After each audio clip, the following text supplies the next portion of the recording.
سردی کی ٹھنڈی ٹھنڈی رات ہے، رات کا آخری پہر ہے، اور اس کے بعد نرم نرم گدوں پر آپ لیٹے ہوئے ہیں، آسمان سے شبنم برس رہی ہے، پورا ماحول گلابی ہے۔ ایسے میں مؤذن کہتا ہے الصلاۃ خیر من النوم، الصلاۃ خیر من النوم۔ اب جو بندہ مصیبت اٹھا کر کے اس ٹھنڈی کے موسم میں، اس ٹھنڈی کے ماحول میں بستر سے اٹھ کر کے مسجد کی طرف جا رہا ہے، ٹھنڈے پانی کی تکلیف اٹھا رہا ہے، نیند کو قربان کر رہا ہے، اس کے لیے جنت کی بشارت ہے۔ اور جو نرم نرم بستر پہ لیٹا ہوا ہے، جو نرم بستر پر آرام کر رہا ہے، جو نرم بستر پہ سو رہا ہے، اللہ اکبر،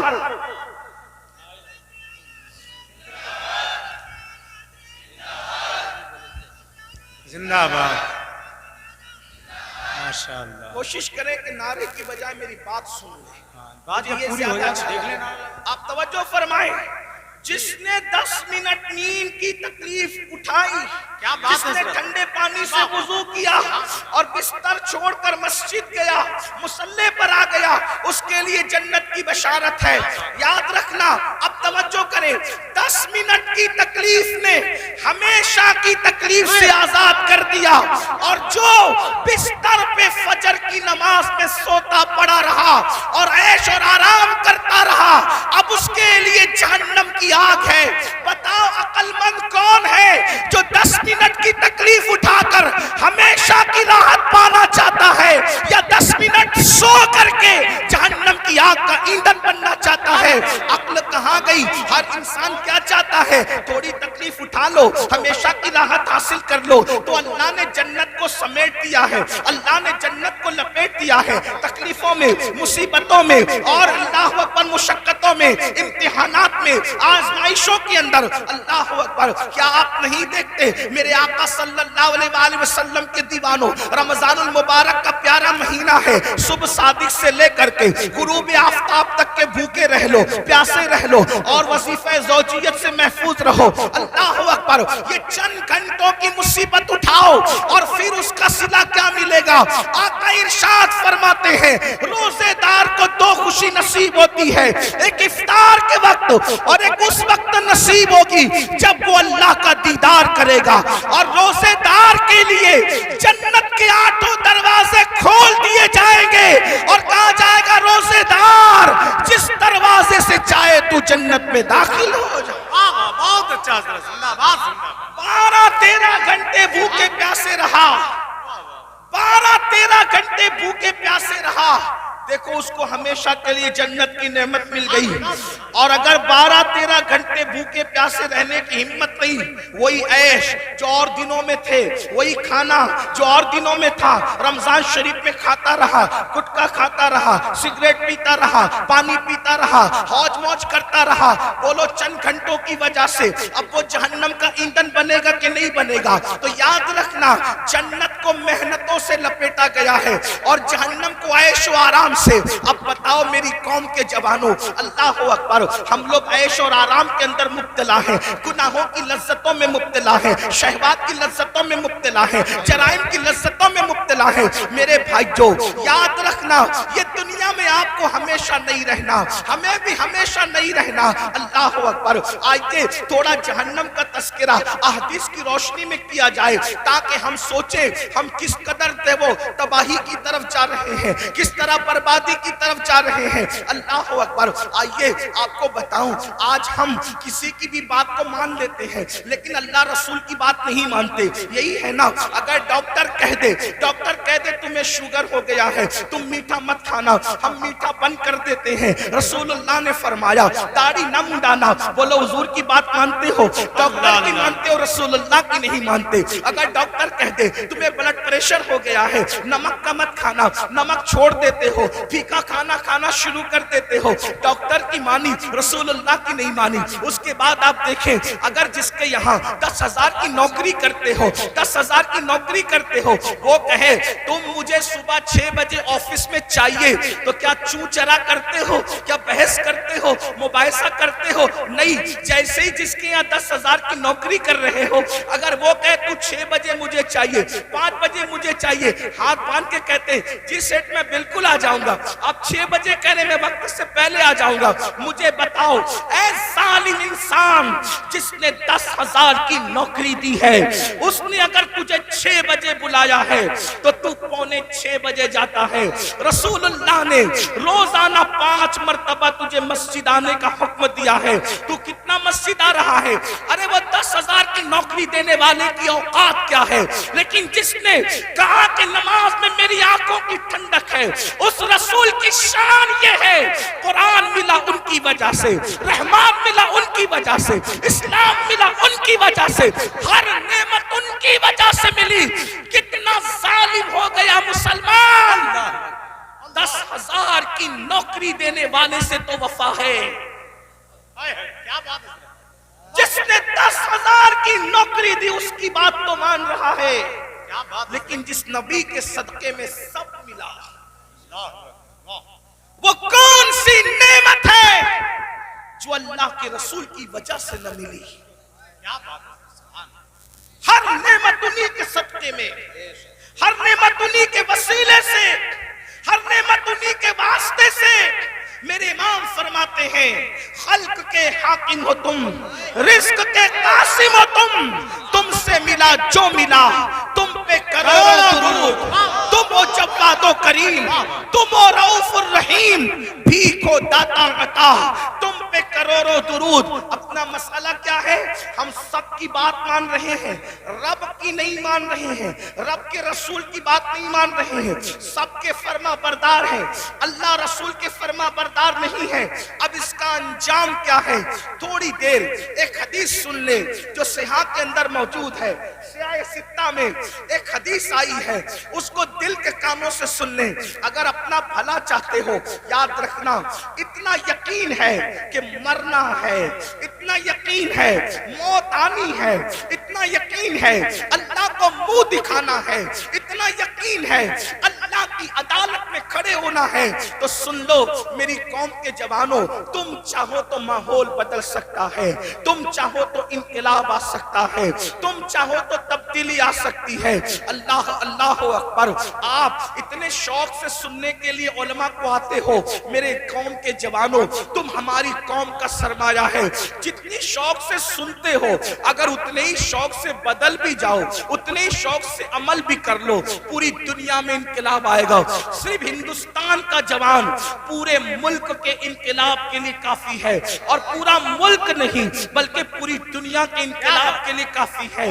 میرے آقا علیہ السلام کے پیارے دیوانوں, آؤ, اگر اپنے آپ سے پیار ہے, اپنے آپ سے محبت ہے, اپنے آپ سے الفت ہے, تو ذرا دھیان سے اپنے نبی کا فرمان سنو, اپنے سچے نبی کا فرمان سنو, اپنے رب کا فرمان سنو. اللہ اکبر. یہ جو مضمون میں بیان کر رہا ہوں, یہ قرآن مقدس کی آیت مبارکہ میں بھی ہے اور حدیث میں بھی ہے. قرآن حدیث دونوں میں اس کا تذکرہ ہے جو مفہوم پیش کر رہا ہوں. اللہ اکبر. میرے اور آپ کے آقا خاتم النبیین, قائد المرسلین, سید العالمین محمد الرسول اللہ صلی اللہ علیہ وآلہ وسلم فرماتے ہیں کہ کچھ لوگ ایسے ہوں گے, کچھ لوگ ایسے ہوں گے جن کے چہرے پر جہنم کی آگ برسائی جائے گی. سننے سے زیادہ سمجھنے کی کوشش کریں. کیا بات ہے. چہرے پر جہنم کی آگ کی برسات ہوگی, جہنم کی آگ برسے گی چہرے پر. تھوڑی دیر سوچو, غور کرو. انسان کے پورے جسم میں سب سے نازک ترین اگر کوئی عضو ہے, اس کا چہرہ ہے, اس لیے کہ اس چہرے میں بہت سارے نازک اعضاء ہیں. آنکھ, کان, ہونٹ, زبان, یہ ساری چیزیں, بلکہ یوں کہہ لیں اگر پورا جسم ہو اور چہرہ نہ ہو کچھ نہیں ہے نا. میں نے کہہ دیا کہ بیٹھنے کو جگہ نہیں, اگر آپ چلائیں گے تو بات کیسے ہوگی. دیکھیے, آپ میرے صبر کا جتنا چاہے امتحان لے سکتے ہیں, میں آپ سے کبھی ناراض نہیں ہوں گا، نہ غصے میں آؤں گا، لیکن اتنا ضرور ہے کہ یہ محفل پوری دنیا دیکھ رہی ہے۔ اگر آپ اسی طرح ڈسٹرب کریں گے تو کئی محفلیں ایسی ہوئی ہے کہ جب لوگوں نے چلایا تو محفل ختم کرنی پڑی، اتنے سب لوگ سکون سے سن رہے، صرف ادھر 4-6 لوگ چلا رہے بس۔ اگر میں تقریر یہیں ختم کر کے چلا گیا تو پوری محفل آپ کو بددعا دے گی، اور کوئی بددعا دے یا نہ دے، حضور کی محفل میں اگر آپ گڑبڑ کر رہے ہیں تو حضور نے اگر آپ کو گھور کر دیکھ لیا، توجہ کرنا، اگر آقا نے گھور کے دیکھ لیا تو دنیا اور آخرت سب برباد ہے۔ اگر آپ کو مجھے دیکھنا ہی تھا تو آپ پہلے آ کر کے آگے بیٹھ جاتے نا۔ جی ہاں، دیر سے ہم کو بلا رہے تھے، آئیے۔ اب آپ اگر جائیں وہی رہے میرے بھائی، دیکھیے آپ 2 منٹ میں نے بولا، میری بات، میرے 2 منٹ برباد گئے۔ ہمیں وقت پہ محفل ختم کرنے، مجھے جانا ہے وقت پہ، فلائٹ پکڑنا ہے، مجھے پہنچنا ہے دلی۔ آپ جتنا وقت برباد کریں گے گفتگو اتنی کم ہوگی۔ پھر کہتا ہوں میں آپ سے ناراض نہیں ہوں گا، لیکن اتنے سب لوگ کا نقصان آپ 4 لوگوں کی وجہ سے ہو رہا ہے۔ نہیں مانیں گے، وہ تو ظاہر سی بات ہے۔ جو قوم 2 جملے نہ مانے وہ پوری تقریر پر کیا عمل کرے گی، یہی تو بات ہے نا۔ ہاں، لیکن بات اتنی ہے کہ میں 4 لوگوں سے مایوس نہیں ہوں، یہ پورا مجمع سن رہا ہے ماشاءاللہ۔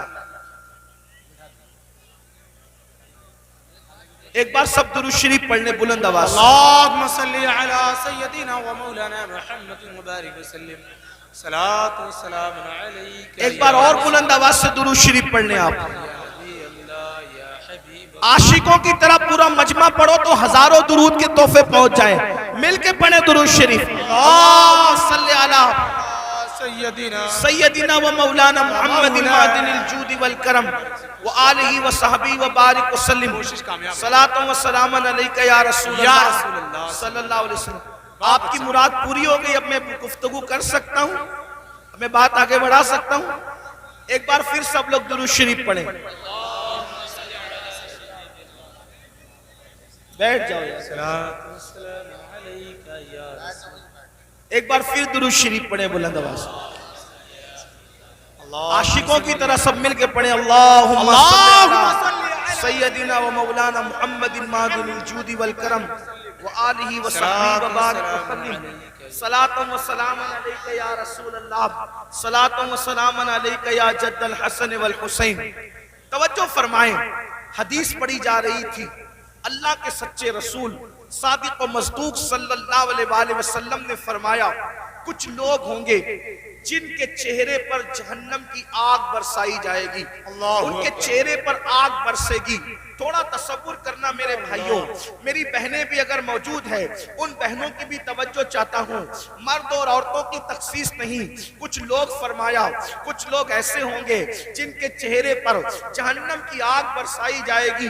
آپ ذرا تصور کریں، جہنم کی آگ، وہ بھی جہنم کی آگ کیا، اللہ کے رسول علیہ الصلوۃ والتسلیم فرماتے ہیں دنیا کی آگ سے 70 درجہ زیادہ، دنیا کی آگ سے 70 درجہ زیادہ تیز ترار جہنم کی آگ ہے۔ اللہ اکبر، اور وہ انسانوں کے چہروں پہ برسائی جائے گی۔